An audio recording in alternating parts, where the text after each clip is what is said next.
Hello to everyone, welcome to this video जो कोई viewers से देख रहा है। और आज 26 फरवरी 2024 है और सुबह का वक्त है और 11 बजने वाले हैं।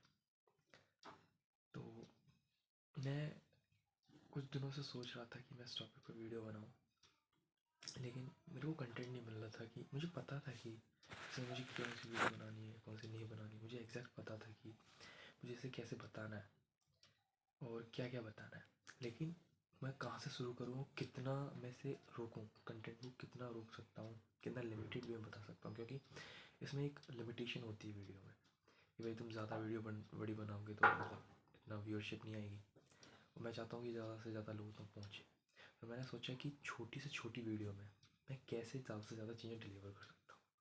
तो उस वीडियो में सबसे ज़रूरी बात मैं बात करने वाला हूँ कि हम मैथ्स को कैसे पढ़ें। और आप ये कहेंगे कि आपके तुम्हें तुमसे क्यों जाने। तो मैं बता दूं कि मेरा सुबह से मैथ बहुत अच्छा एक सब्जेक्ट रहा है। मेरी मैथ्स में कमांड रही है। और और मतलब मैं थोड़ा बहुत जो भी स्टडीज़ में अच्छा हो पाया वो इसलिए हो पाया क्योंकि मैथ्स में अच्छा था। मैथ्स मुझे कॉन्फिडेंस देता था। मैं जेई में जाता था, जेई मैंने एग्ज़ाम दिया था, मैंने पास भी किया। मैं एनआईटी कुरुक्षेत्र से भी पढ़ा। तो मैं उसमें सिर्फ इसलिए क्वालिफाई कर पाया क्योंकि मेरा मैथ अच्छा था। ठीक है, उस सब्जेक्ट के सहारे मैं पकड़ के चलता रहा। ठीक है, तो काफ़ी सही रहा।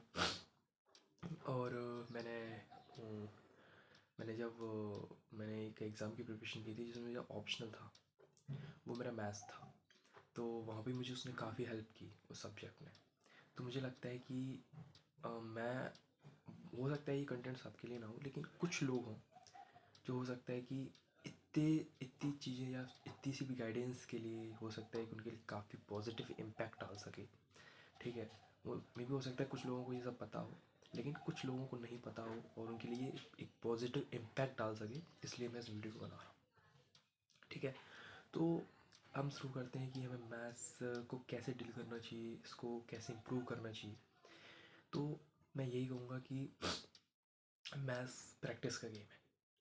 अब कहोगे ये तो सबको पता है भाई कि प्रैक्टिस का गेम है, तो क्या करें।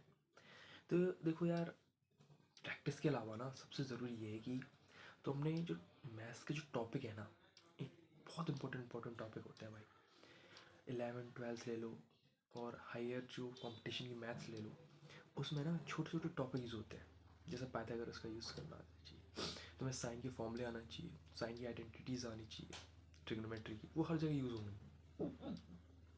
तब जैसे कैलकुलस की डील कर रहे हो, जब फर्स्ट प्रिंसिपल नहीं पता तो प्रॉब्लम आएगी।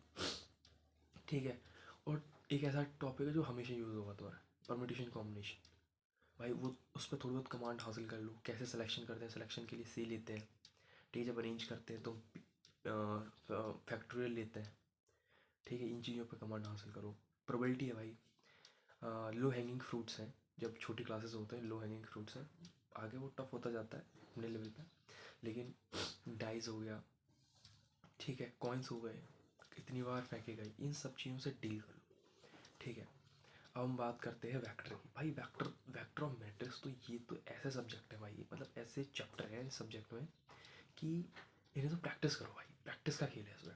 मैट्रिक्स देखने में लगता होगा डील करने में एरर होने के चांसेस होते हैं मैट्रिक्स से डील करने में। ठीक है, डिटरमिनेंट से डील करने में, लेकिन भाई उसमें तुम्हें कुछ ज़्यादा दिमाग भी तो नहीं लगाना। तुम्हें तो बस प्रोसेस फॉलो करना है ना। कॉलेज प्रोसेस फॉलो करो और आंसर निकालो।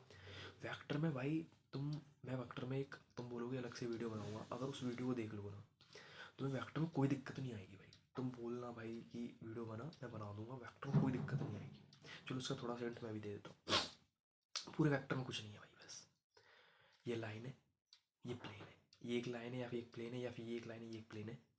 इन दोनों को बस, इन दोनों के वेक्टर, ये दोनों वेक्टर निकालने हैं। ठीक है, और डॉट प्रोडक्ट करना है और 90 होंगे तो ये 0 आएगा। बस यही है, सारा खेल यही है भाई। तुम प्लेन में देख लो, लाइन में देख लो, एट द एंड में यही करना होता है। कुछ नहीं करना, बस यही करना होता है। क्रॉस प्रोडक्ट करना होता है बीच बीच में कहीं, जैसे डिस्टेंस निकालना होता है, स्क्यू लाइन्स का डिस्टेंस लगाना होता है, तो उसमें क्रॉस प्रोडक्ट करते हैं। ठीक है, बाकी यही है भाई, कुछ नहीं है। मैक्सिमम 70 to 80% वैक्टर इसी में ख़त्म हो जाता है, लो लेवल वाला। हाई लेवल में तो फिर बात अलग पहुंच जाती है। ठीक है, लो लेवल वाला। ठीक है, फिर हम इंटीग्रेशन की बात करते हैं भाई। इंटीग्रेशन तो भाई ऐसा सब्जेक्ट है ना कि जो सवाल तुमने कर रखा है और बार बार कर रखा है, कॉन्फिडेंस आ गया, तो ही वो सवाल अगली बार आए तो करने की गारंटी है, वरना नहीं है। हो सकता है कि जो जो सवाल तुम टीचर को ले जा रहे हो अगर उसने नहीं कर रखा तो हो सकता है उसका भी कॉन्फिडेंस ना हो। इंटीग्रेशन का क्वेश्चन ऐसा होता है कि भाई 2-3 सवाल तुम पे होंगे कि जो मुझे नहीं आते होंगे, मेरे पे होंगे जो तुम पे नहीं आते होंगे, ऐसा है भाई। क्योंकि उसमें भाई पता ही नहीं चलता शुरुआत कहाँ से करनी है। डिफरेंशिएशन है, पता है भाई फूड हो जाए डिवाइड है, कुछ ना कुछ करो इसमें, लेकिन उसका पता ही नहीं चल रहा यार।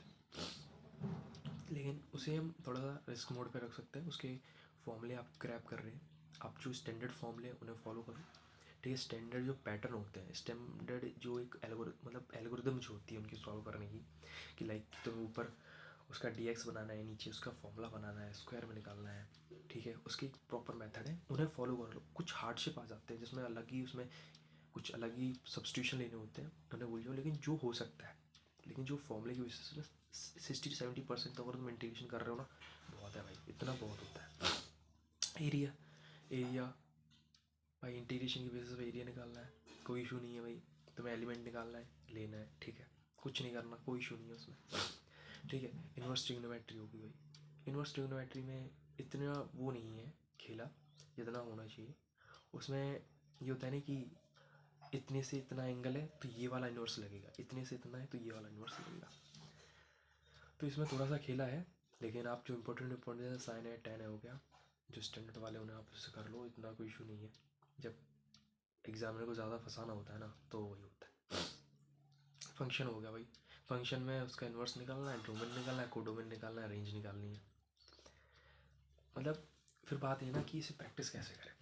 प्रैक्टिस का भाई सबसे बड़ा खेल ये है कि कुछ नहीं करना भाई, तुम ना सबसे पहले एक टॉपिक पढ़ो, एक फॉर्मूला पढ़ो, और मैं तो ये कहूँगा भाई मैथ्स के फॉर्मूले को ड्राइव करो यार। तुम मेरे साथ कई बार ऐसा हुआ है कि भाई मैं फॉर्मूला भूल गया एग्ज़ाम में और मैंने ड्राइव कर रखा था। मेरे को भाई मैंने कहा ये क्वेश्चन में मार्जिन है, इस क्वेश्चन में खेला जा सकता है, तो मेरे पास टाइम भी है, तो मैंने वो वहीं की वहीं ड्राइव कर लिया। वहीं की वहीं जैसे ड्राइव कर लिया, मेरा फॉर्मूला निकल आया, बस फॉर्मूले से रुक रही थी बात, मैंने फॉर्मूला निकाल दिया, मैंने आंसर निकाल दिया, और यही मुझे एज मिल गई। जैसे तुम ड्राइव करना सीख जाते हो, 2-3 बार ड्राइव कर ले, तुम फॉर्मूले भूलोगे ही नहीं भाई, भूलोगे ही नहीं, कोई फॉर्मूला नहीं भूलोगे। तो ये बहुत ज़रूरी है भाई।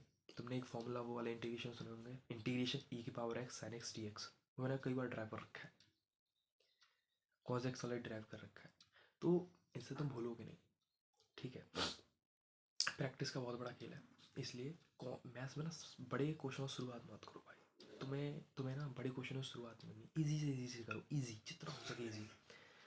मैं तो कह रहा हूँ कि अगर बहुत ज़्यादा कॉन्फिडेंस लो है ना, एक्स का इंटीग्रेशन करो, तो एक्स की पावर एन के डिफरेंशिएशन शुरू करो, करो प्रॉपर, लिखो उसे।